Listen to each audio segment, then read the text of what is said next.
What's up, everybody, and welcome back to another episode of Paul's Best Podcast. This is the podcast where we talk about only the very best. There's no negativity here. And speaking of best, my guest today, somebody that I wanted on the show. I'm so glad you're in New York. I did your podcast in L.A. Yep. You're just one of those guys when I see, it's just like, you're just a good dude, man. And he is here. One of the most, I said this, man, one of the most talented guys out there today, Adam Ray. Wow. Everybody. No, dude, you're crushing it. And I love your characters, but you're also your regular stand-up clips, your crowd work clips. Thanks, I remember being... I don't know if you remember this. We were together in Montreal. That's where we met, in the same bus. On the bus when they drove us to... That's the coolest part of those festivals is the meeting of... Because I was a fan of yours, and you were like, who's this little gay Jewish kid that keeps staring at me in the back of the bus? And then we met, and immediately, guys don't need much to like develop any sort of a rapport or friendship. It's like, do you like comedy? Do you like sports? Nickelback or Creed? Like sandwich or hoagie? Like whatever. And we just got on the same page. Yeah. Knew a lot of the same people. But by the way, you've leveled up. Look at this shirt, dude. I was going to compliment it pre-show, but I wanted to save it for the show. You know what? You look good. It's a little. Yeah, thank you. You too. Is that Banana Republic? What is that? You know what? It was a gift from the mother-in-law. Wow. So I'm just crushed it. My mother-in-law just knows how to buy clothes for me. Clearly. Yeah. I mean, this is you look like you're going to be in like the holiday remake with Jude Law. Like you're going to play Jude Law's best friend from upstate. Yeah. He's like, dude, I think you should. I don't know. I think she's the one for you, man. And he's like, I don't want to settle down yet. I don't know. I don't do a Jude Law impression, but that's hilarious. But we'll talk about that later. Yeah, no, that's what we're going to do. I love the Indiana Jones thing. Got this at Disneyland. Not that they need a plug, but yeah, I was walking through the park and I saw this, and the colors screamed at me. How do you not get it? I'm not even. It's like when you wear a sports. You ever worn any sports team hat or anything that wasn't your team? Like, yes, just because you like the colors. Yes, I think most guys can appreciate and attest to that. Like I used to wear a San Francisco Giants hat, and now I've got a couple buddies on the team, so I wish I still had the hat. But I liked the black and orange a lot. Yep. And so, but people would come up to me and be like, dude, Giants, dude, Jeff Kent, man, dude, huge signing. This year's our year. And I'd be like, I'm a Seattle guy, I just like the colors. And the disappointment in their face that would wash over, like, well, then why the fuck are you wearing the hat, man? So with this, I've gotten some guys being like, dude, great movie, which one's your favorite? I'm like, I mean, Last Crusade if I had to pick, but like, honestly, like, I just like this. I got it at Disneyland, I like the colors. And then it'd be like, again, disappointment, like, dude, emotional roller coaster. I thought I was going to get onto a little bit of an Indiana Jones conversation with you, but if I had to pick, I'd say, yeah, Crusade is my favorite. I think Temple of Doom was the first. Crusade to me was the best because me too. It had, I think that's the boulder one, and if I'm not mistaken, when he gets chased by the boulder, but it's also Karen Allen is like unbelievable in that. I don't know, the story's great. I think it's the introduction. Sean Connery, dude. It's Connery. And the opening scene to that with young Indy and the whole train sequence. What about the blimp? Like the blimp scene, and then just like the propeller, the guy getting sliced. Nazis, like it was just, dude. It was, it was just trying to forget about that part. No, dude, that was Last Crusade. Like he was Harrison versus the Nazis. Dude, it was the original title. Indiana Jones versus the Nazis, dude. That was crazy. We don't see. Well, I guess we see it now in real life, but we don't see that in the movies as much anymore. Where it's like, a fictional story like that where you're involved, where it is like in that era. Well, the last time, that reminded me, and we're obviously we're not talking movies today, but it reminded me of what, Inglourious Basterds, right? Oh yeah. There you go. That's another great Nazi movie. What a great way to just be like, all right, we're gonna have them on a movie. You should rank the best Nazi movies one episode. There's got to be a few. Air Bud 7, right? When he played pickleball in Germany. I was about to say Schindler's List. Air Bud 3 was. No, it was not. It might have been. No, I met you.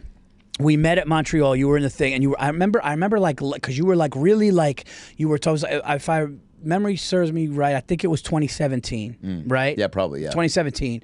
And because the first time I ever went was 13, and then I went in 17, and we went to go. What happens when you go to these festivals is they take you to rehearse they take you to kind of run your TV thing. Yeah. And you were I remember you talking about comics, and all the comics you were talking about, and all the shit you were saying. I go, this guy knows his shit. Oh, like cool. This guy knows his shit. And then I remember getting into it with a woman. I don't know if you remember that, but I told a woman. Yes. Do you remember during that? your set. Do you remember that? Yeah. Yeah. She. I forget the exchange, but I just remember that No, I mean on the bus with the lady. Oh, yeah. Oh, do you wow, remember yeah. that? Wow, I do, yeah. Dude, I was so hoping that you remember that because it was the first time that it was the first time in this business that I really just stuck up for myself. Good for you. And I had to, because the long of it was this woman called me and thought that I was working with Dom Herrera, but I was just opening for him I'll give the quick story because I remember you going, holy shit. I remember that. So this is the quick story. Yeah. I opened for Dom Herrera at the Punchline in Atlanta. I go home. I'm home. Shout out to Marcy, great club. I get it. Yes. Oh, great. Yeah. Legendary club. Jamie Bendel, all them. Mm-hmm. Chris DePetta. So I go home, and all of a sudden I get a phone call from this lady, and she goes, yeah, are you, you're with Dom in the casino. Can you help him with his internet? Can you go to his room? And I go, ma'am, I'm sorry. I'm not. I'm home in New York. I said, I just worked with him in Atlanta. I'm not. Oh, okay. Well, anyway, and I don't want to say the name, but she goes, anyway, I run this club and I help out. And if you ever want to come, and like, she's very nice. And I'm like, dude, that's a big club. Yeah. It's a big club. I'll tell you off air. Yeah. And I go, oh, great. So all of a sudden I call her a month later. And I go, hey, yeah, do you remember you kind of called me a mistake that I was with Dom? I wasn't, but you said if I wanted to come to the club and I could feature or like I could, whatever. And I was and she goes, yeah, why would I do that? She goes, we have locals here all the time. Why would I fly a New York comic here? Or like, why would you fly here to do that? And so cold and rude, right? And I was just like, oh, okay. And I'm like, and I remember being taken back, like, wow. And she was just like, yeah, we wouldn't do that. Like, we work like local things here. So, and she gets off the phone all cold. Fast forward to I am years later at the Montreal Comedy Festival in the van, and she got assigned to me. So what happens is you get assigned somebody in the industry that's just going to take notes on your set and give it to the production people and kind of go over the notes. You're behind me in the van, and she walked in the van, and this is when I knew you were cool because you heard it. Yeah. And instead of you being like, you were just like, dude, that was some gangster shit. She walked in, and she sits down, and she tells me her name, and I just go, yeah, no, I know who you are. I go, you were really mean to me once on the phone, and it like kind of like hurt my face. It was like really uncalled for. And dude, the whole bus, all the bus just stopped, and everyone just goes, what? And I just sat forward and looked, and dude, it was the most freeing feeling because I had realized, because we're coming up, we're young and scared, and we get taken advantage of, and people talk shit. You don't want to ruffle feathers too, so you're usually swallowing any sort of. And dude, you know, like you from the times you know me, like I'm a nice guy. Oh yeah. And you're a nice guy, and like we're kind of like we just want to do our job but we're all insecure and worried. Totally. And dude, when I did that, she just goes, oh, well then I'm sorry, but she was so fucking rude that I wouldn't have done it if she not. And I remember you afterwards going, dude, that was fucking nuts. That was. By the way, not really adding to it, just being like, dude. But I mean, through that, I probably was celebrating that you were sticking up for yourself. I could tell that there was some backstory to that because, of course. Because you also, in the short amount of time I'd known you and seen you, it's like this doesn't feel like something that you're not walking around trying to, cause a ruckus and stir some beef. No. But that, man. Also, most people don't want confrontation.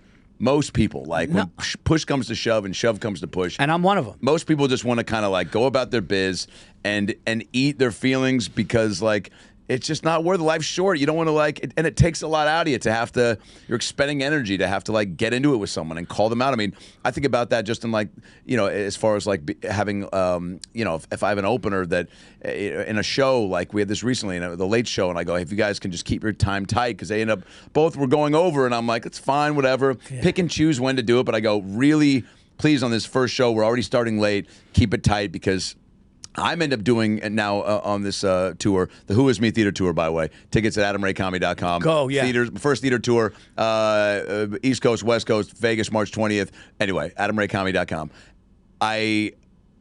You try to be lenient with like the 3 to 5 to 7 minutes, but I go, I'm doing more time on these than I thought I was going to, and I just want to have, it's my show. I want to be able to have the time and not push us if I go long on the first show, fuck up the Late Show, whatever it is. And he went like a little long on the first one, like abnormally, like where there's no excuse for it. At this point, we know where the light is. You see the clock. There's too many things. So let me ask you this question. What minute, I don't want to cut you off, but I want to know because I deal with this too, and I figured out a way to do it. And there's no comedy police, but you have to, you're the boss. Like you have to. What's your number that's unacceptable? Over. Oh, man. Over. Great question. So, I think 5 or above is unacceptable. It is. It is. I give it 2 to 3, no problem. 3 though, even is like you're like, what are you doing? Because like 100%. like because you started a bit late, or something happened and you felt like you needed to end strong. Yep. But comes with the challenge of doing our business. If you're at your time and you are doing one last bit, yep, and it'll basically you should get off on that, and it doesn't hit like you want. Yep. In your head, you're like, all right, well now I'm almost 2 minutes over. I got to end strong. That's on you to then quickly go, what do I have then that I could do in maybe 30 seconds here and have it be 2.5 minutes and get off and end. But for whatever reason, you dip into the story bucket and you're like, all right, this one's 3, but it'll end strong and he'll appreciate that. No. I appreciate you being a man of your word as much as you can. And if you have to end, dude, I remember opening for Sal a few times. And a few times I went over. He didn't say anything to me because he's a fucking saint and the best dude around. Dude, he makes us look like assholes. Sal Vulcano is so nice that he makes me and you look like dickheads. I went over by about 8 minutes one time, and I got off, and I apologized, and he was like, it's like, babe, no, it's fucking, you're crushing, whatever. And truly didn't, and I know he wasn't even saying that to be nice. He truly didn't care, and he was like, babe, it was awesome. And I go, no, I'm letting you know I clocked it. It's not happening again. That's and on the next one, I went under because I just was like, but also because of this very thing where I've seen it, I've had it happen. I've had buddies I've given guest spots to who showed up late, and I put them up after the feature because I just was like, I told you could do time. You showed up late, even though I don't know if it was your fault or not. And I go, just do 8 instead of 10. Even though it's only 2 minutes, does 15. So you're like, wow, you did 7 over. It's nuts. And then where was the light? Oh, dude, you've been at this club. It's wild. We all know, but there's no comedy police, so we all have to like. Yeah, I did a joke. Dean Del Rey, great dude. And he ran the light in front of me at the OR once by about 8-9 minutes, and it was like 2016, I think 2017, and he gets off stage, and I was like, I have to say something. So I go, Dean, what the fuck? He goes, they were a great crowd, and I go, dude, you were like 9 minutes, and basically they were rad. They were lighting the candles a rock. Dude, they were all Del Raisers. These guys were my fans. They were here for Paulie and Dalia, but they stayed for Dean. And so I was like, dude. And he's like, Bill saw my set. Bill's going to bring me to Europe now. Rock on. And I was like, all right. And Dean, bro, God bless him. And he, it was a great set, whatever. But it was just like he was filling in briefly. And then they were like, when Adam gets here, who's next, they'll light you. And he just kept going, even though I was there. And so that's where I was like, and so I did a joke a few weeks ago where I was talking about, I think Erica Kirk, and I go, something about her morning and her fucking, tossing. I go, dude, I hope. And I try to take like a very sarcastic approach where I was like, I hope if something happens to me, my wife is fucking selling merch and tossing hats into the crowd at the funeral. I hope she's fucking making a meal of it, dude. It's her, and poking fun at what she was doing. And then I go, Erica, the forgiveness is where Erica Kirk surprised me. I go, dude, she's forgiving. Like at the thing, she was like, and forever that guy is, I forgive him. I go, that is strength. I go, Dean Del Rey ran the light on this stage in front of me 8 years ago, and I still haven't forgiven him. And like I was trying to make that. By the way, nobody laughed. Everybody was like, it's too soon. But I was like trying to make a, But and also maybe they didn't know who Dean was. No, it's a gross thing. It's a gross thing. And I've had a friend open for me. Obviously not mentioning names, but I had somebody open for me, and I was like, they're like, oh, dude, Virzi, I love that room. Hell yeah. And then I'm like looking at the time, and I told the person in the sun, I go, how long ago did you give the light? And he's like, a few minutes. And then like another few minutes went by, and then they come off, hey, dude, thanks so much. And it's just, so here's what I do, because I just finished up a tour, but I'm about to tour again this year, and I tell the host 10 and the middle 15. That's it. Wow. That's it. Because I'm doing an hour, 10 hour, 15. I'm doing an hour, 10 hour, 15 and now. You don't want to. No. Going on stage longer than 30 to me is like not the 30 feels like the. But even 25 is probably like juice them up a little bit, and then they're ready to go. They're there for you. Yeah. But and you've earned that. If they're there, if they're coming for you now, man, then that's like I'm doing 15 and 20, so even like 35. But then it's like I might have to actually start adjusting that because of like each person going a little long. Like nobody's been and it's either I either speak up and go, hey, you guys like got to be tight, which I have no problem doing. Or just saying, this is what the times are now. and you get paid and taken care of to do even less time. So what's the issue? Everybody always wants to do more time, but that way, if they do go over, maybe then it gets to about 30 instead of 45 or something, which is wild. Like going. And listen, you got show start late too, so show's gonna start late. Your fans are there waiting for you. If you do hour 10, hour 15, one thing I've learned, and it is true, it's down to a science. After 90 minutes. I don't give a fuck who's up there, dude. People, after 90 minutes, especially if you're laughing hard, sometimes people go, dude, I've been laughing for almost 2. I'm done. Yeah, you know. So it's like I'm telling you, like 10 and 15. If I'm a friend, if the feature's my friend, I'll be like, look, they're gonna let you at 15. Once they let you at 15, just listen. No more than like 2. Yeah. Like let's go. And once I started doing that, it made it easy for me. No more like, oh, it's like no, I'm going long, and they're here for me, and that's it. You know. I didn't realize how much. Again, first theater tour, so it's like first time doing an hour in a theater, and like my first one was at the Moore in Seattle on December 19th. That was like love that room. Oh, really? Yeah. Sam Morrell texted me. We just kind of started texting a little bit, but he hit me up and was like, "Congrats on that. It's my favorite room." And I was like, "No way." He goes, "Acoustics are unreal. You're gonna rip." And he goes, "Is it sold out?" I go, "Yeah." He goes, "Wow, in hometown?" I go, "Yeah." Dude, it was. Dude, Cal Raleigh was there, Mike McDonald, Hawks coach, like fucking. It was people saw them come in and went nuts. I shouted out Big Dumper during the show. Place goes nuts. It was the day after our Thursday night football win against the Rams in double OT. So like, and then Sammy Darnold came over to the after party with his homies, and I introduced Cal and Sam. They never met. I'm homies with them individually, and I'm like, Cal, you ever met Sam? He's like, no. I go, get over here. I go, I can't believe I'm about to introduce the 2 titans of our city. And sick. All my high school buddies are looking around going, what the fuck? Because it was like, they were meeting, and it's like, dude, you guys are the guys right now. Like, and I mean, best season for a catcher ever, MVP runner-up. Congrats to Judge. He looks like a Go-Gurt model. I said he looks like if Four Loko fucked his in pouch. But Judge, great guy, I'm sure. But you got to give it to Cal. But you're a Yanks fan, right? Yankee, yeah. Yeah. So you were just like, you're probably taking the stance of like, yeah, dude, I'm sorry. Cal, ooh, great catcher season. But like, look at the numbers, right?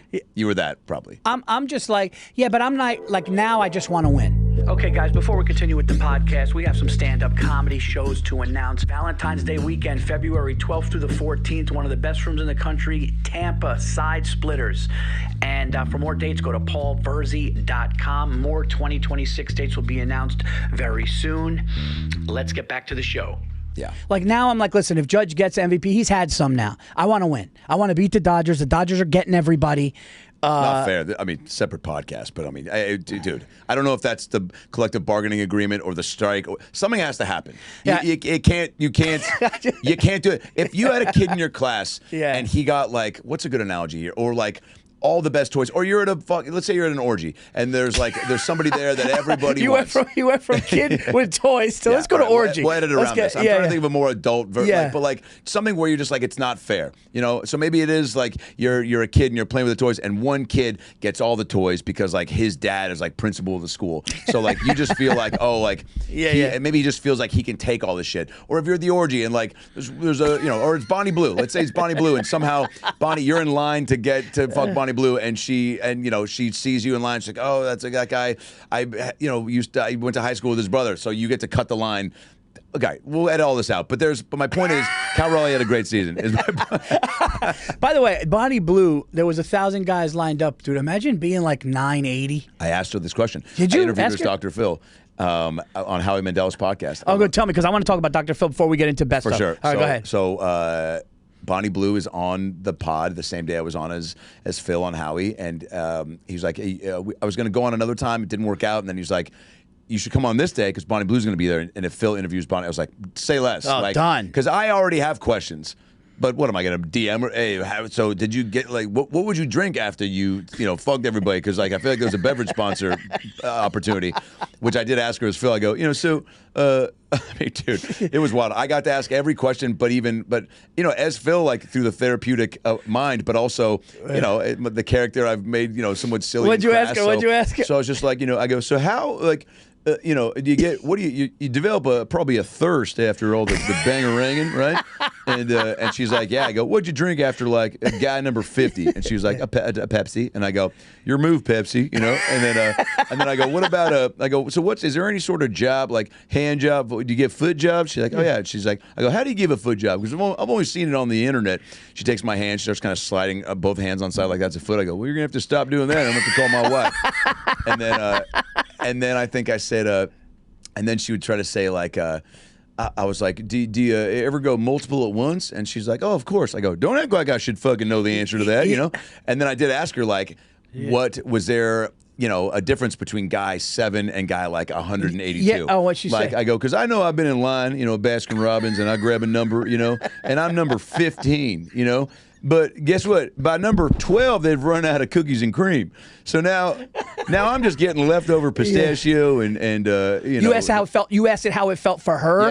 Yes, and also I go, if I'm waiting in line and I'm guy 210. Yeah. You know, I want to up my camaraderie game. You know, I want to have some you know icebreaker questions. Or are you just like, let's get down to it? You know, spread them open and put it in. How much foreplay is there? How much small talk is there? And she said like a few of them she'd really like chat with, and then most would just be, I think they were blindfolded too. Jesus. I think the guys, so like she couldn't see or they couldn't see, and then it was just like, but she was just all about it too. I mean, just couldn't. She into it, huh? Yeah, she like we take little breaks and like. Yeah, but wild. And then I think she got busted recently in like Siberia. No, she's in trouble. Because they were doing a bang bus in an area where like you can't even be on a bus and mention sex, let alone fuck on one. Yeah, she's in trouble. So let me ask you this about the Dr. Phil thing. And by the way, congratulations with the success of it. Oh, thanks, brother. But when you're doing the Dr. Phil thing, are you you're just trying to get to the funny. You're not trying to do the psychology of it. You're just doing it in a funny. You're doing it in a funny way. But are you trying to like not dig at them, but like get a little reaction in a way that could make them go like, what the fuck? Yeah, or not? I don't even know if I'm trying to do anything. I think it's like I do want to. The fun thing about like even finding something fun to play in that world and through his eyes was like, oh, it's a fun character to parody, which is what all I was doing was just Jeremiah Watkins and I were just doing these like lost episodes during COVID in like a black box theater, and it was just like, oh, I've only ever seen probably 3 minutes of an actual Phil episode, but everyone knows enough to go, yeah, he's like, you know, got an abrasiveness to him, you know, because there's times where he's like, you are, say it with me, stupid. Yeah. You're a dumb person. You know, I didn't come 90% of the way to get 10% of the information. There's two sides to a pancake, Paul. You know, so he's got real sayings that he's like, I would see enough to go like, oh, yeah, he's trying to find solutions to most people's problems, but he's not immune from chopping anyone down because he's like, this is going to get through to you. You know, no one's getting through to you. You know, where'd you get the weed? You know, my mom. Well, your mom sounds like a cunt, you know? So he just has like this like way of enough of trying to help. So I always kind of kept that in the back of my mind of like, you know, and getting a little bit of that in the shows to let people know too that, because if I'm just doing a completely heightened version character, I want him to feel as grounded and as real. I mean, dude, there are people that came to the shows. This woman came to the show in Reno. We had Jay Moore, DeRosa, Adam Devine, Johnny Knoxville. And she comes up and goes, my mom thinks you're thinks you're really Dr. Phil. Like she's like, watched all the shows. She thinks you're Dr. Phil. She thinks this is all you or him. So she comes up, older Filipino gal. She goes, I'm such a fan. And I go, thanks, sweetheart. She goes, I watch every show. And you see how I'm kind of like just going right down the middle of the Filipino accent? Yeah. So she goes, I go, thanks. She goes, I watch every show. I go, cool. I go, well, I watch you sleep on your ring cam. I go, congrats on getting that tampon out. We'll be right back. And she goes, what? And like just so shell-shocked. Like, you know. What was it like? I got to ask you this question, though. What was it like when you talked to the real Dr. Phil off the show? Like was cool. Is he like? Yeah, we talked for a while. Yeah. Tell me about that. So his son hit me up on Instagram and was like, Phil's my dad, I'm Phil's son. I was like, yeah, no, I picked that up from the first thing he said. And he's like, we got to get him on the show. So, you know, went through a couple channels and you know, he's like, I think I can do that September 18th one. We had Gabriel Iglesias on it and Jay Farrell and Patton Oswalt. Gabe ended up dropping out because once we got Real Phil, we hit up Netflix and we're like, you guys want to? This could be pretty cool, And the Phil show was about 2 years into being a fun thing that people were into, and so Netflix came in and. 2 weeks, we figured it all out. I mean, getting all the paperwork and all the licensing stuff and the right cameras and getting Phil to sign off. Phil signed off actually at the show. He hadn't signed off, and everybody was freaking out. So at the very end of the Netflix special, you see I hold up like his signature. I was like, "Look at that!" He goes, "You can't sue me," because it was him basically being, "I'm okay with this." And he was cool. So I FaceTimed him, and he was like. Yeah, this is all real funny. My son showed me a bunch of it, and I've heard from Kirk Fox and a handful of other comedians. Everyone says you're a good guy, and that matters. So I appreciate that. Nice. He's like, I wouldn't be doing this if you were just trying to, sully my name and embarrass me out there. And I go, well, you're doing a good job of that yourself, And he started laughing.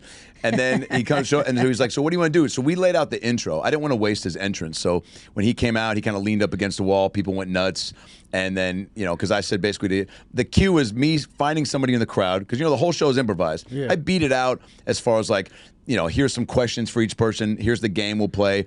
But we run through, the cues and the game stuff and whatever, and then we just do it once live and that's it. So it's like the fact that we did that with the Netflix special was pretty ambitious, but, it turned out okay. I got to enough of a place where I trust myself to be able to host a show and make it funny enough and even the first one we did with Bill Burr was, such a whirlwind, but it was like I was so comfortable playing with him, more so in character than I was at myself at that point, knowing Bill. Sure. I still am probably more comfortable in character talking to Bill than myself. A little bit more comfortable now, but I also felt like I could throw it back at him the way that Adam Ray wouldn't to Bill, where when Bill would say what did he say? He said in the in the first episode he said something about kayaks or something, and then I go and then he goes I go, you ever been on a kayak, Bill? He's like, no, what the fucking, you think I've been on a fucking kayak? And then I started doing an impression of him, and I go, here's my impression of me asking you a simple question. I go, your rage is out of control. All I did is ask if you've been in a kayak and you freaked the fuck out, know? I go, so you need to take it down a notch, okay? And then I was like, of course I've been in a fucking kayak, Look at me, I'm fucking, I'm a big kayak guy, And but he was laughing, and it was like he liked that, and he even said after the first one, he was like, dude, you got to go at me harder next time, And then thankfully we got to do it again. But real Phil was chill. He was like, it's your show, but I'm gonna fuck with you, and he was just down to play, man. He awesome. Yeah, it was just awesome. And, that's awesome, dude. Yeah. No, that's awesome, and so everybody knows how this show works. How this show works, and Phil's a great lead into this, because you do other ones. You do other ones great, but. This show works where we talk about best of, and since I have Adam Ray here, okay, and it's so funny because I know people that love Phil and love you, that they're like, dude, Adam Ray's awesome. I'm like, yeah, Adam Ray's coming on the Paul's Best. They're like, oh shit. But I was like, what can I talk to Adam about? And we talked about it, and I always tell my listeners, we talk to the people, I talk to my guests about what they want to talk about. And I was like, Adam, we got to do best of impressions. Yeah. Okay, because I'm sure as a little kid, and I know me, even though I'm more of a traditional stand-up and storyteller, stuff like that, there are impressions that I'm just blown away by. Totally. So we're going to talk best of. Do you remember the first one? What do you think and there's no order. This is totally subjective. There's no list. But what would you say the best one that you really the first time you were like, that's fucking nuts, as far as best impression that I saw that hit you, the first one where you were like, dude. Oof. Probably, man, maybe Dana Carvey's George Bush. That's a good one. Dude, Dana Carvey, I'm underrated. Trying to think, first of all, I'm trying to think of, first of all, the Impressionists that I saw, Jim Carrey doing Elvis on A Living Color, I think, or was pretty special. I'm trying to think of the Impressionists that I like as a kid that I saw. At an appropriate age too, comedically, where I was like, it was maybe going to become something I pursued. So you're into it a little bit more once you once I think I decided I'm going to do stand up. I remember, when I would drive to go see my dad in Laughlin, Nevada from LA, I would go to Amoeba Music on Sunset and buy a bunch of CDs. When CDs were still a thing, it was probably 2000. 2008, and I was just starting stand-up, and I would just drive 4 hours back and forth and listen to just everyone's shit to consume. Because now I was like, oh, I think I'm going to get into this, you know? And now, I just couldn't. Now you become obsessed. And and honestly, you should if you're a young comic. Like, I know some people don't like to watch or listen to too much stuff, but like, when you're getting into it, like you should be all about it. The same way any young basketball or baseball or UFC or whatever. Like you want to consume all the best shit to start to figure out what you're into and figure out, you know, your taste and all that. But yeah, I'd say Dana Carvey, because I was probably, he wasn't the group that when I was in high school that was on, but it was like the Will Ferrell cast. So he was probably below it. So I was probably about 10, 11, 12. Oh, so when I was starting to, I would impersonate on the bus to my friends. I would memorize monologues from Ace Ventura and perform those. So that's, you know, and then I would do impressions of like probably Dana's Bush, and Phil Hartman's Clinton was really pretty cool. Yep. And Eddie Murphy, Raw was Delirious was the first stand-up special I saw that made me go like, wow. Mine was Raw. And and that was the first time I ever heard. That was the first time I've ever heard somebody really do an impression of somebody. Yeah. Because it was like 1987, and he took us to the movies, my dad, to see it. And I saw it in Yonkers at Movie Land with my brother. And I remember he did Bill Cosby, but he also did a quick Richard Pryor. He did his Richard Pryor was the first time that I saw. That's a great call. His Richard Pryor was the first time that I saw a grown man that wasn't that person turn into that person when he talked about taking a shit. And transform the voice and just transform even his cadence. And he also did a quick Mr. T when he was, hey, boy. But like that. That was Delirious, That was it, And Bill Cosby saying you can't curse. Yeah. You know, and then he goes into Richard Pryor telling him, tell him I said fuck you. But I'll tell you, like, the first time that I saw somebody become somebody was actually later in life is Caliendo's Madden. Wow, yeah. Caliendo's Madden is... I'd put that in the top 5 impressions of all time. Yeah. I think so, too. Because it's so him. Yeah, and it's also it's not like a, you know, everybody can do a Cosby if you try to. Right.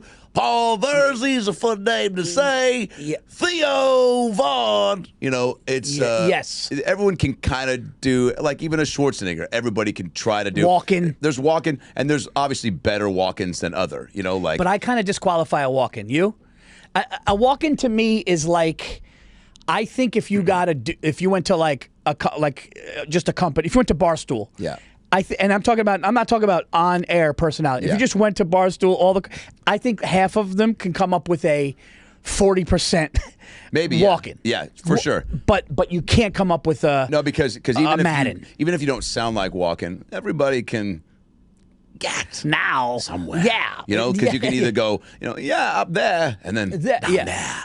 You know, so you could do one of those, and people will go, oh, it's pretty good. But Madden, it's a voice that's so specific. It's nuts. That like even you just can't. It's either in you or it's not. And he's funny. Like that's the other thing about a certain impressionist. Like there's guys that just can do the voice. Yeah. But like Frank's an actually super funny guy, so he's bringing him to life. And dude, but yeah, I would put that in the top 5 of all time because I think so. It's a super unique but super almost as in the same boat as Phil, where it's like everybody knows of John Madden and has heard his voice, even if they're like, "That's the football guy, right?" Or like, "That's the video game guy," 100%. And then you hear his voice and you go, "Oh yeah, I've heard." Because just I don't know, it's just so synonymous with sports at this point. But yeah, I would say Caliendo's. His Robin Williams is really good too. His Mel Kiper's hilarious. His Gruden and his Bush are actually. Yeah, dude. His Gruden. Well, so Dana's George Bush Sr.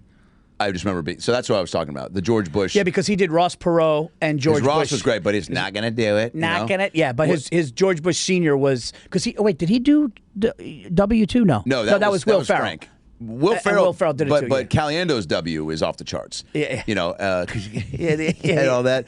But Will's was great too. But Will, God bless him, is like, I think not a traditional impressionist, but he's also an incredible mimic and just committer, and he found enough things to latch onto impression wise to bring it to life. I gotta say, I think I texted Shane Gillis. I said his Trump his Trump is really up there. But you know who else is underrated, dude? Is this kid Matt Friend. Oh, his Trump's good, yeah. Dude, Matt Friend, because he's angry Trump. See, there's different Trump, because now Trump's getting older. So if you notice Trump getting older, I noticed that his voice has gone down. Yeah. He's gone down. Matt Friend does a angry Trump. It's still when he's like this. Yeah, and he's like a lot of, and he's shutting people down, and he's shitting on people. Yeah, you know, change this more soft, changes. We did this, yes, we did. We had to do it. Yeah, his Matt Friend, he's got some really, really good ones. I know a lot of people are trying to do, there was good Denzel Washingtons with Jay Farrell. Jay Farrell's Denzel Washington. Dean Edwards, too. Dean Edwards has a good one. Dean Edwards has a good one. Wow, yeah. I had to follow that one time. I'll never forget, back in the day, Times Square had a Laugh Factory, and they had the Wendy Williams. I came up, I came up like urban circuit. Wow. You know, like, cool. You know, and I remember, that's one thing that, like, I remember years ago when I met Bill Burr, he was like, we came up in New York where it was like, you'd go in and it would be like 8 Mile, dude. It was like, you go in and you're the only white dude in there, 250 black audience members that, if you're you gotta be funny, now, and if you're not, you're gonna know. Oh yeah, dude. And the all black audiences let you know early, and honestly, like, man, every white comedian should have to do an all-black show. I honestly came up that way, and it was like, and they would be like, yo, put white boy up, he's funny. And I would go up, dude, and it was really like sink or swim. And I'll never forget, my pride got me this night. It was great, though. It worked out. I'm at the Laugh Factory, and it's Pat Capone ran it. They had the New York Kings of Comedy, Capone, Talent, Drew Frazier, Rob Stapleton. And they ran all these rooms, and places would just go nuts, Def Jam shit. And the Laugh Factory in Times Square. And he's like, all right, man, you're going to go after Dean Edwards. And Dean Edwards, he was either just leaving it might have just been leaving SNL. He just left SNL. Right. And he goes up, and I'm waiting, and he does multiple impressions, but closes with a killer Denzel, and the place goes nuts. And the guy came up to me, and he goes, hey, Paul, he goes, listen, dude, it's a madhouse right now after that. If you don't want to go on now, if you want to go later in the night. And I took that as like, dude, I'm going on. I got to go. And I went on, and I remember it took me like 1 minute, and I ended up popping the room, and I walked out feeling so good. And it was pouring rain in New York City, and these women were like, you were funny, sweetie. And I felt so good. And then my car got towed. But I didn't care. That's the yin and yang of life. But here's the thing. I didn't care that my car got towed because I said I have to go on after that, and I did it. But you grew a lot that day. His Denzel hit so hard because he let up. He led up to like, this impression was okay, this impression, and then he hit the Denzel, dude, and the Denzel was like, this was like not far. I mean, it was a little after Training Day, but like a little more fresh. Yeah. And dude, it popped, and I remember going like, dude, that's amazing to just be able to throw one out there like that. Oh yeah, dude. I just real quick on the playing all black rooms. There was a place called the Comedy Union on Pico in LA. Did you ever go there? No. I'm sure Burr went there at some point too, because there was like chocolate sundaes at the Laugh Factory. That one I heard about. Mo Better Mondays with D-Ray on Mondays at the Improv, and then Tripping on Tuesdays at the Comedy Store.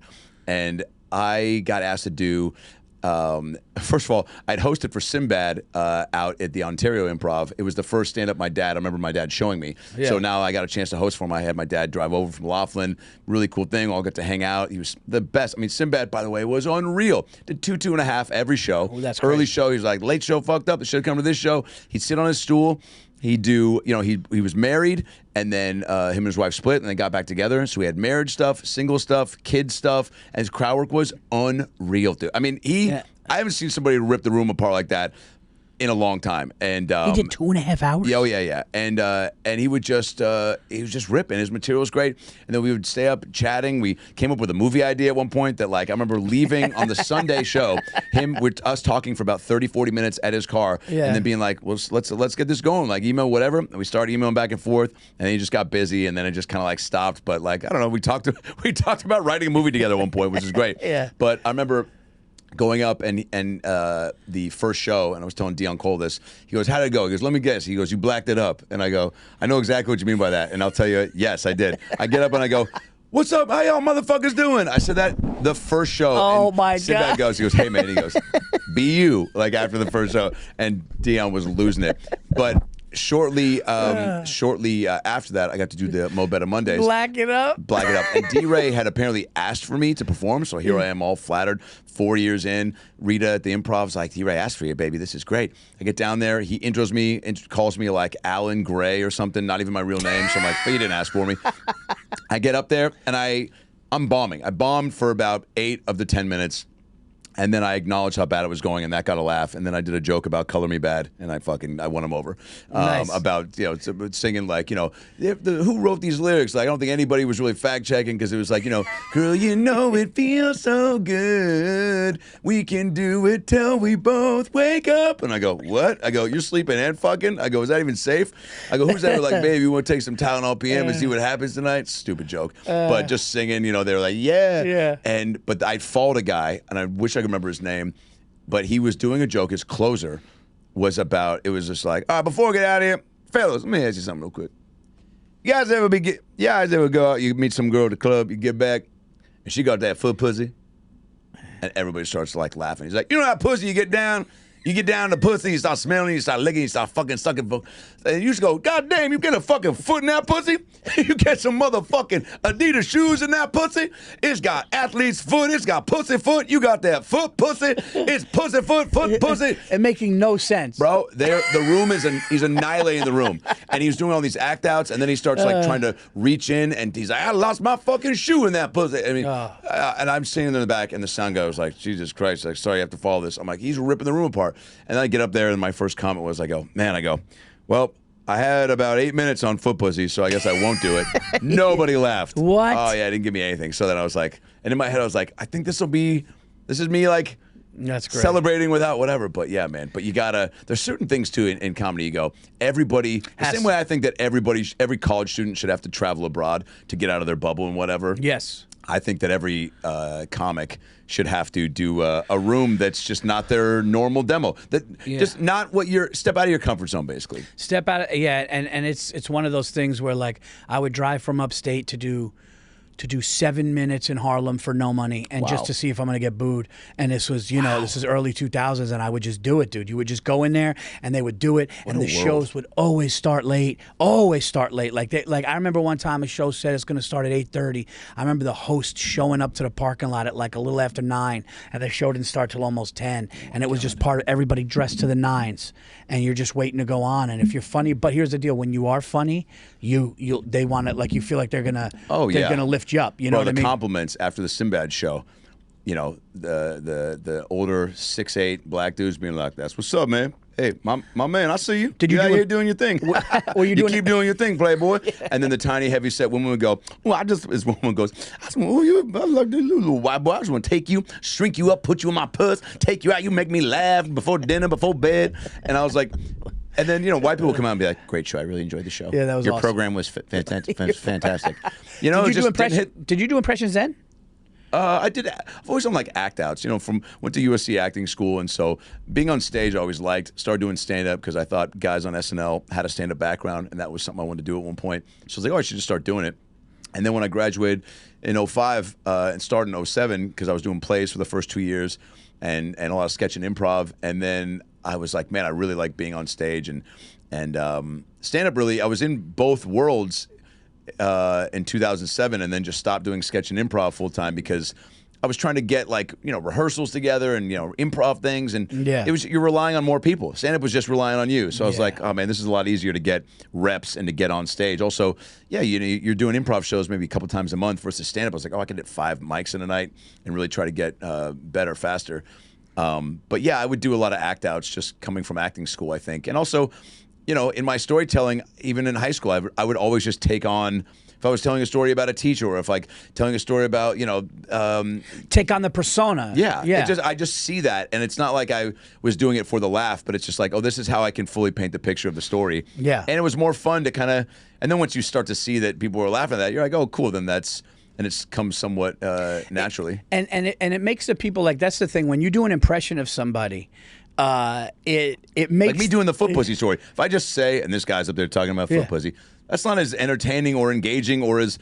And that's not what I see. So I'm like, it's a gamble to try to then hear yourself and do the voice. Yeah. But it's more fun to try. Like, you probably felt that more for me trying to take on who that guy was. Right. If you just because that's the thing. You have to give it, and it is really flattery. Like that's the thing. Like it is flat. Oh, Andy's underrated one. Here's one underrated. Andy Sandberg's Cage. No, Mark Wahlberg. Oh yeah, dude, really good. Yeah. Tell your mother I said hello. Yeah, totally. That's an underrated one. And Eddie did James Brown at a James Brown concert. Wow.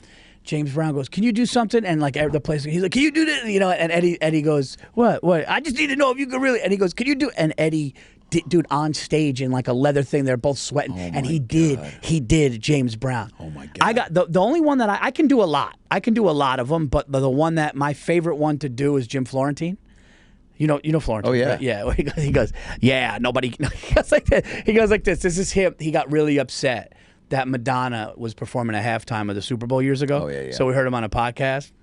And he was like, yeah, nobody wants to hear Madonna at halftime. It's a fucking joke. It's fucking brutal. He goes, I want to hear AC/DC always, every year. Oh, my God. And like, because I got the cadence. Yeah, you totally. Get and your voice is in that pocket, too. He stretches out the bottom. Yeah, nobody cares. Have you seen DeRosa's Tom Hanks?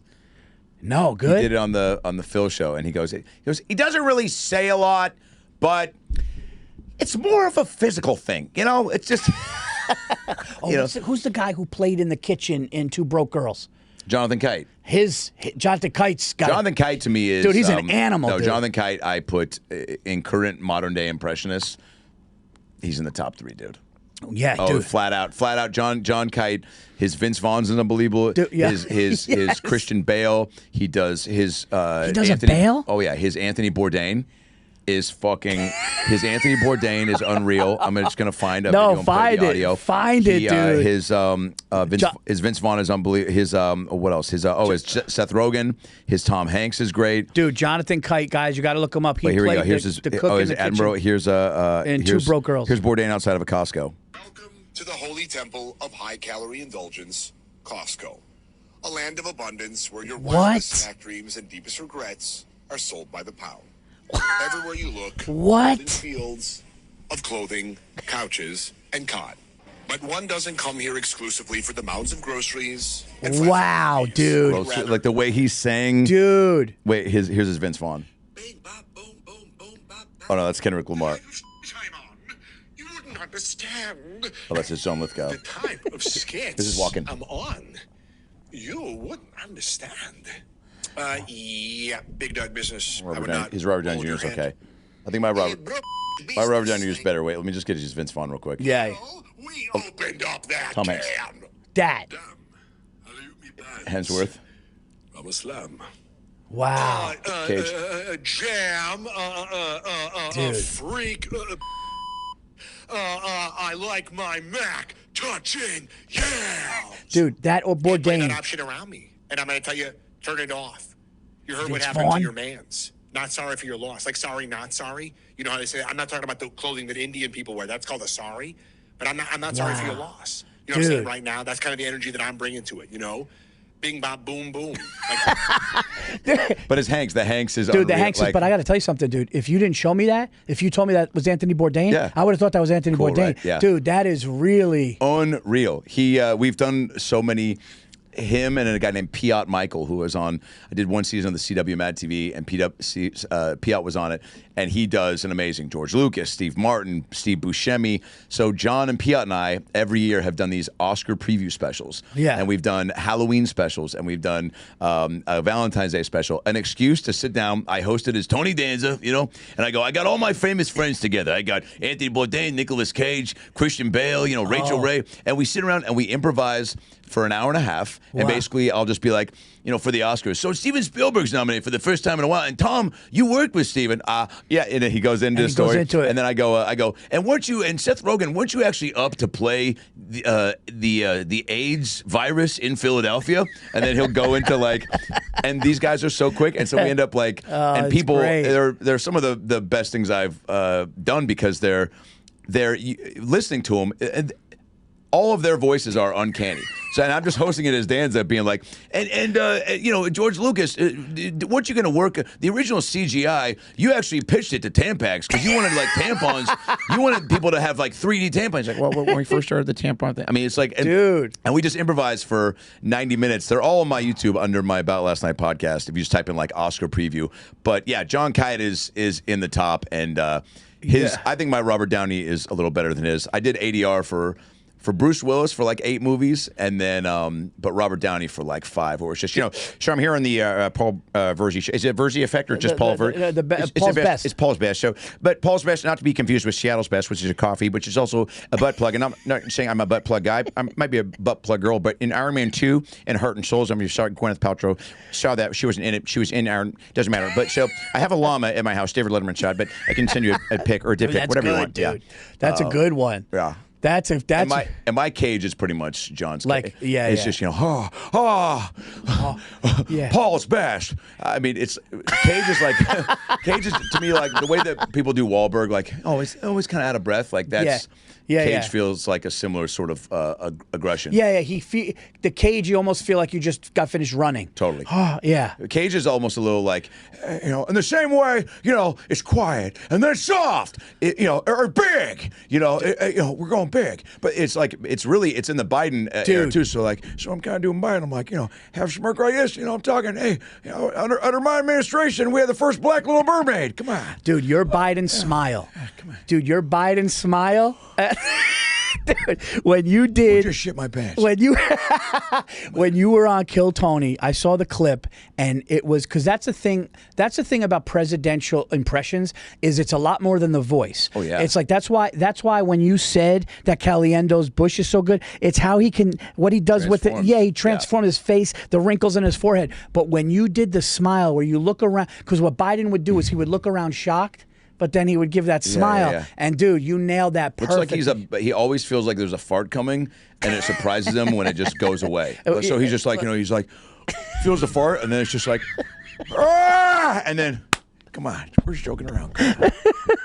So all right, so you got so we both have Madden's in the top 3 of all time, right? Is this like a top 5 list? No, we don't have to do a list, but I'm just saying like the best ones that I've heard, we both agree that Caliendo's Madden is in the top 3 of all time. Yes? Oh yeah, 1,000%. I think you can't not. Yeah, and I think I'd say I put Dana's. If we are making a little top 5 list, I put Dana's George Bush Sr., Caliendo's Madden, Jay Farrow's Eddie, and Will Smith are never heard. MJ can do Kevin Hart, Jay-Z, but his Eddie is unreal. He did it on the Netflix Phil special. We did a whole thing where he was doing a rom-com, and I was doing the in a world like this holiday season, Janie was just a regular New York girl who just lost her job, but had all the time in the world to find love. And then she met, she went down the street and met this pimp or met a homeless guy who had some words of wisdom, played by Eddie Murphy. And then he would no, Jay Farrell's Eddie Murphy and Kevin Hart are nuts, but the Eddie Murphy is it's not just the laugh. He's got his everything, his cadence, his cadence, the way he does it, the way he becomes Eddie, dude. It's really nuts. I'll give you that. I'm actually, you know what? I'm going to say that's in my top 5 too. Cool. So there you go. So we got Madden, we have Jay Farrell's Eddie Murphy, you got Dana Carvey's George Bush Sr. Yep. Right? So those 3. And then I'm trying to think of one. Kite's Bourdain should be an honorable mention. Dude, because who else? It's like same thing with Madden. Who else does that? Who's doing a Bourdain? Again, even Vince Vaughn, which I think is pretty special. I've never heard of somebody do a Bourdain. Yeah. Which is so nuts, dude. And then I'm trying to think of Melissa Villaseñor. Oh my God, her dude. Natalie Portman's pretty unreal. Her Sarah Silverman's really great, but Natalie Portman's another one where it's like, who does that? It's like she can do I saw Nikki Glaser do a Jennifer Aniston laugh. There's a lot of people that can do those micro impressions that are that do really the quick. Jennifer Aniston where they go, like a quick, for sure. Oh yeah, yeah. I can do Jason Statham finding out that he overdrew his account at Chase. Ready? It's like, but that's not. I can't lock in and sound like him for a while. Yeah. I feel like English do, and this is not a knock on it, but the English accent, because there's just different layers of it. Like the Michael Caine is just a little old, a little more like marbly. You know what I mean? Hemsworth is a little lower. I think Statham is the lowest level of that voice, right? Totally, yeah. Yeah, like you said, you could just go, yeah. Yeah, yeah, yes. Yeah, anyone could go, could do, yeah. But like, yeah, Melissa's Portman's really good. Yeah, I'm trying to think. Yeah, female impressionists. Totally. Yeah, I'm trying to think. Because even you think like some of the greats Melissa was great on SNL or even Mad TV, like they kind of popped off from doing their own original characters. You know, like Kristen Wiig had so many original characters, or you know, and even then you go maybe, oh, was Tina Fey? Well, Tina Fey is Palin. Tina Fey's, I was going to say her Palin was great. It was pretty great. It was good. It was pretty great. It was really good. And the voice, I'd say she got pretty close with it, but I wouldn't put it in a category of like the voice was pitch perfect. Did you ever see Sandler do? Did you ever see Sandler do Bruce Springsteen? No. Oh, dude, he does it, and like he does it with his legs. It's not the greatest, but he does. Oh, you know who's got a good one? Sandler's Eddie Vedder. Oh my God, dude! Sandler did Eddie Vedder on Weekend Update. Wow! But like, oh, dude, it was. And Eddie Vedder's got a little. He just goes like, oh hey, oh, and he goes yama dama dama. Well, dude, Vedder, that's so funny, dude. Vedder and I did Johnny Depp on Stern a few times. And yeah. Depp and Vedder are in the same type of like really down here. You know, like Johnny Depp could be like, I was in Chocolat, and when we were filming Chocolat, Paul, we didn't have any actual chocolate on the set. You know, and then you could almost it's almost like a mumble. It's like a mumble totally. kind of. And Eddie's the same. I was writing. Eddie's a little bit higher than that. Johnny's a little bit more down here in the closed mouth. But Eddie's a little more. I'm smiling through it all. And we were playing the show in Wisconsin, and we went to an IHOP and had these banana pancakes. They had ecstasy in them. We started tripping our balls off. We wandered into a forest, and we met an elf who has been separated from his family. And it actually, when the drugs wore off, we realized the elf was a baby. His name was Jeremy. 2, 3, 4.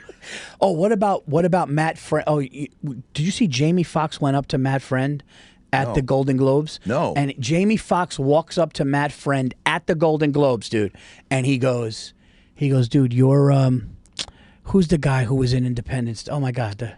And yes, and Goldblum. Yeah, he goes when you walked up to him and did Jeff Goldblum, two Goldblum, Oof, that's and awesome. Dude, and like, I mean, when I say hit it out of the park. Oh wait, I think I saw this. I think he was on stage with him at a show. No, or was it on the street? No, this was on the red carpet. Oh, he did the. So Matt, no, but Matt did the Goldblum at a show. I think I have seen this clip. Yes, at a show with him. Yeah, that's funny. And then they showed Jeff Goldblum watching Matt Friend do him, and he was just going like this because he was just going, oh yes, and he just started getting it weirder. And we're gonna take this, and Goldblum has probably gotten weirder after seeing people do. Like he's like, it's the same way that because Matt Stern is unbelievable, and so like the same way. Like Stern now, like Matt does the right, and Stern now like does that more because of Matt doing that. Does anybody do a Damon? Wayans? No, Matt Damon. A Matt Damon? Probably not. Matt's got a pretty even keeled. I thought you were going to bring out Matt Damon right now. That'd be funny if that Matt Damon and Ben Affleck just Hey, Matt, came does in. anybody do you? And he just sat there and he goes, go ahead, tough guy. Ben sits there, Matt sits there, God. and he just, dude, what would you do if they just go, what would you do if Matt Damon walked in and Ben Affleck and they go, do us in Bro, I'd be Good Will like, Hunting? I loved your Dunkin' Donuts commercials. I'd go, Matt, Mr. Talented, Mr. Ribby is one of my favorite movies. The prosthetics in the second Ocean's movie were just the right amount. You know who I can do that I didn't realize I could do until I was telling a story about him? Greg Giraldo's my favorite comic of all time. Oh, rest his soul. Rest his soul. Did you know him out here a little bit or no? I met, like, it was a or were brief you still thing. kind of up and coming when he was... No, yeah, I met him. Dude, I got in like when it was really still like I opened for Patrice. I opened for Patrice and had a really cool talk with him. And but Greg, it was more just in passing. Yeah. He had what, I think a couple albums and Midlife Vices, his last special, really only a few, there's just not a lot of tape on him other than the roast and but I was telling somebody this joke he did where he goes, it was the one where it was like, about, being a gay guy would be great. Oh, my God. Can you imagine the words you say interpreted exactly the way you meant your words to be interpreted? Hey, do you remember that? Hey, you lean over, the guy goes, hey, do you remember we sat on the way to my mother's house 10 years ago? Hey, me neither. I'm a dude. Who gives a shit? Let's just enjoy our lives and not butt each other. And then he goes, being a dude, being married to a gay dude would be great. I mean, except for the taking of the ass part, but that's a compromise I might be willing to make. Dude, that's a great Giraldo, dude. He goes, you don't know how many times I go, sweetheart, I would take a veiny cock in the ass if you would just shut the fuck up. I was sitting on the subway the other day, the subway across the way, and the guy screams out, he goes, yo, Monica, you got AIDS, yo. And I go, wow, that's how they tell you? Obama's right, this healthcare system is fucked. That's a great dude. That's a great draw. That reminded me. Who's Obama? Jordan Peele's. Peele's, yeah. Matt Friend was a great Obama too. Yeah, he did it to Obama. He was with Obama. Oh my God, yeah, that's right. He was standing with Obama, doing Trump to Obama, shitting on Obama as Trump, and then goes into an Obama in front of Obama. But Jordan Peele's I thought Jordan Peele's was underrated. I thought it was pretty good. Really good. My man. He goes, my man. Dude, that show. Dude. I saw, what sketch did I see that popped up on TikTok? I think was like, it was the one where a guy was running for mayor, and they kept like cutting to people. He's like, and I'm going to represent everybody. You know, Hispanics, blacks, gays, and then it cuts to Jordan Peele. He goes like this. He's looking, and then it goes back again. It keeps going. Doesn't matter if you're a closeted gay guy. He's like, no, but I love the second time he did it. He goes like this. The second time he did it, that was a great. No, that's a dude. That show. The racist zombies. The racist zombies was one of the funniest things. The racist zombie just goes, and he goes, and then the zombies locked the door. Yeah. When they were like, it's like the zombie apocalypse came and they're running. Yeah. And they're like, let's get out. And all of a sudden the zombies start going like this. And he goes, these are some racist ass zombies. My God. That show was. I mean, Chappelle's show, I think, open a door for a lot. For sketch to live, to be around for a while, and now you just see it in pockets. But like, there was a wave of that. But Key and Peele was. I mean, there were other people. Kroll's show was great. Kroll's super talented and brilliant. But like, Key and Peele was just like, our writing's better. Our character. Them two together, they played so many different parts. Oh, dude! And and just every sketch was so different, dude. No, it was that was so fucking funny, that show. And then sometimes a bad impression is hilarious. Totally. Like, and I'll tell you who the master of like not a perfect impression but so funny was Chappelle. When Chappelle would do like Rick James, he just how the absurd or the absurdity of it, or who else did he do? Who's R. Kelly? Oh yeah. You're not doing it good, but you're just like yelling Prince, what they do. Yeah. Oh, the Prince with the mustache and just keeping the voice low. Oh my God, dude! Like it's so funny, dude. Yeah. It's so funny, but I would say like it's lifetimes, right? Like I don't know who the first one to do it was, but for me it all started. And again, I apologize to my listeners because they always hear me like enough, Paul. But everything started with me with Eddie. It's Eddie for me. Oh no, me too. Because here's the first why I do characters is from Nutty Professor, Mrs. Doubtfire, Jim Carrey on In Living Color as a whole. SNL, Mad TV, I loved because I just love sketch, but like In Living Color was. I just was like, every episode, every person on the show, Damon Wayans just like did so many characters. That was my first taste of like, because in an SNL, like, some people would only be in a few things. In Living Color, man, 5-6 people were in like everything, and guys like Damon Wayans and Jim Carrey and Jamie Foxx did something different every time and had multiple characters that recurred, more so than you see with SNL but Eddie, stand up, and then Nutty Professor is like, I mean, now am like trying to create that in movie form for myself to want to do that because of and knowing how much, the director Pete Siegel, who did Nutty Professor and did Tommy Boy and 51st Dates, he came on a Brad and I's podcast a while back, and I was like, how did he do, like how much improvising was in the dinner scene? And he was like, so much. He's like, we would just put like, tennis balls for all the people. He'd do a different family member each time. And I would take all these notes of all the things he would improvise. And then when I get up there and be like, all right, and then you said, he's like, no, I got it. And he just, he goes, he remembered all the shit he said. Yeah, obviously they probably fed him some things here and there, but like he just knew what he added on top of the script so that when they would go back and do the grandma, I got to say this because as the dad, I said something to the grandma. And just a pro, man. Dude, he's the best. And a freak of nature and a one of one. And a one of one for sure. And the fact that he would do hours, sometimes 3 to 5 hours in one costume, and then go sit and do that, then take him off and do the next one, the next one, all in that week, and it's all him. Yeah. It's like a whole scene, a whole week of shooting. Different. And they're so, dude, I love He should have won an Oscar for that, but comedies will never get their due cred. But that's what like about the workout guy? The workout guy, the bald workout guy? Bro. Was it Cletus? Oh, yeah, dude. Bro, and even Coming to America, I mean, he played like 4 or 5 guys. It's just so like, Martin Lawrence did with Big Mama's House and stuff, but like, they said he's one of the best Martin Lawrence, they say, is one of the best off-script comedians. Like directors would go, we just let Martin talk. Big Mama's House were cartoony to me, but Martin's show I thought was also great and influential because he also was doing. What about Blue Streak and Nothing to Lose, dude? Well, I'm just saying where he did characters. Yeah. Oh, yeah. Yeah. Or did he do characters in those or no? No. Yeah. I'm just talking about the improv. Oh, yeah. No, Big Mama's House and. But like the Martin show, he played it. Didn't he do? Shanae, and then I think he played a couple other guys or something. But yeah, he would do the. Do you see Martin as the karate instructor? Oh yeah. So funny. No, dude. This is why I wanted you on the show to talk about this because like even like Sherry O'Terry when Sherry O'Terry on SNL, dude, Sherry O'Terry's Barbara Walters was insane, dude. It was so good, super talented. So it really was. Let's close out. Let's get a fit. So we got Melissa, we got John Kite, we got Jay Farrow, we got Dana and Frank. I guess that's 5, right? Yeah. Of ones that and whether it's an all-time list, but these are ones that I feel like they are the best at what they do. You said Melissa? Melissa's Natalie Portman, John Kite's Bourdain, Dana's Bush Sr., Jay Farrell's Eddie. Yeah, and Caliendo's Madden. Yeah, and we didn't even talk. Yeah, and we're not even talking about like Eddie Murphy and any of these people, which is just so nuts. Bro, you could throw. I mean, that also some people like that are just off on their own. You can't even put them on the Rushmore because they're on a different mountain by themselves. But. By the way, before we get out of here, dude, I gotta just tell you, man, you can easily do. And you should do, and you will do movies like that where you do like a Nutty Professor thing because, dude, your Jeremy character. Oh yeah, dude. Oh thanks, dude.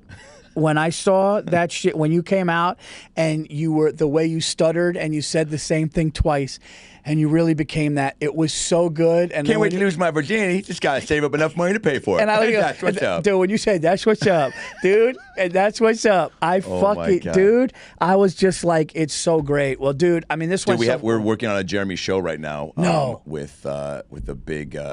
With a big company, and we just finished cutting it today, actually, and like he's gonna watch it this week, and hopefully, like a Jeremy talk show. No, like a Jeremy show. It's like a sketch hybrid. So it's basically like I'll send it to you after this. So we did. You have to. The whole thing is like he becomes a famous Twitch streamer, but he doesn't want any part of it. So it's like they send him. That's a way he can have celebs on to be on his thing to like bullshit. But he's like, if they pay him to go to a hotel to do an opening and give like a nice review, like an influencer, he's one guy that's like, this place fucking sucks. And they're like, Jamie, they're giving you $50,000. You got to say something nice. He's like, well, they just fucking wasted a bunch of money. That's not what's up because the soap in there sucks. The breakfast was whack. And so for the pilot episode, the whole thing is his grandma who I play. Yeah. In the show I play his grandma and grandpa who he lives with.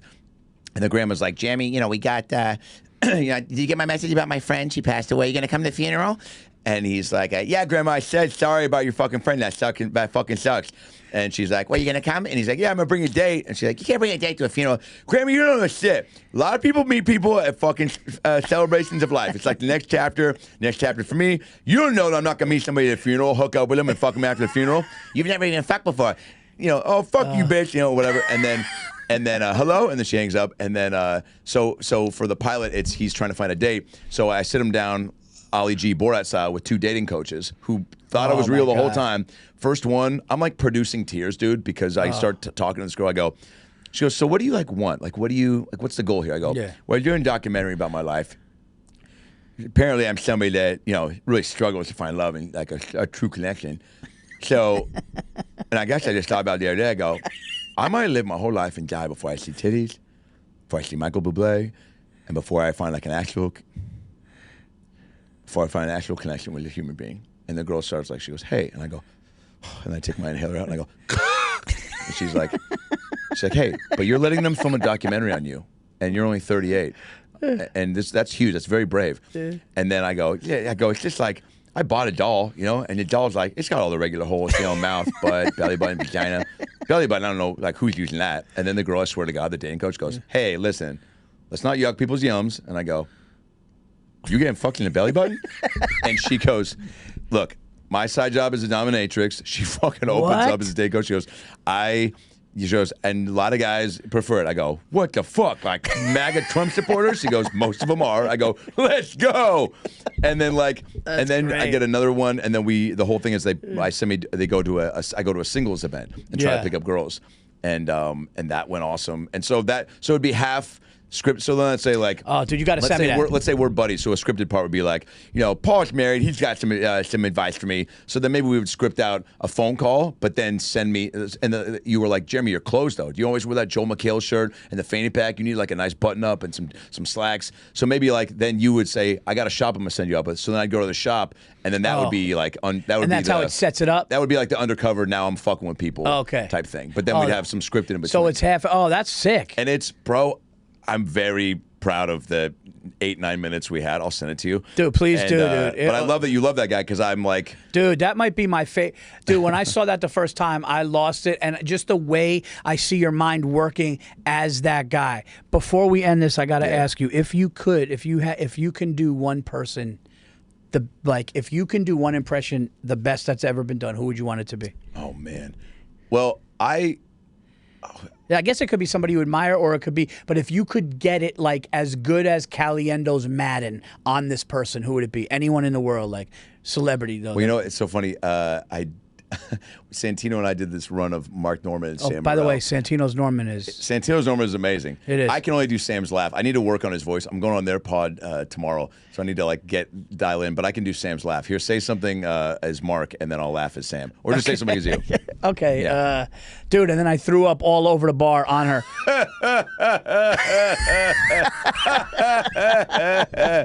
That's good. That guy's good. So, and Sam was like, that was pretty close. But the actual voice and like the way he talks, I gotta figure out. But I don't know. I mean, I'm a big I was heavily influenced by the Muppets, and I wanted to be a puppeteer for a while. I think Jim Henson is a fucking god, and create that world out of fucking nothing, and how he's impacted just I just think he's a fucking genius, and I would love to play him in a biopic, but his voice is so specific, I just can't.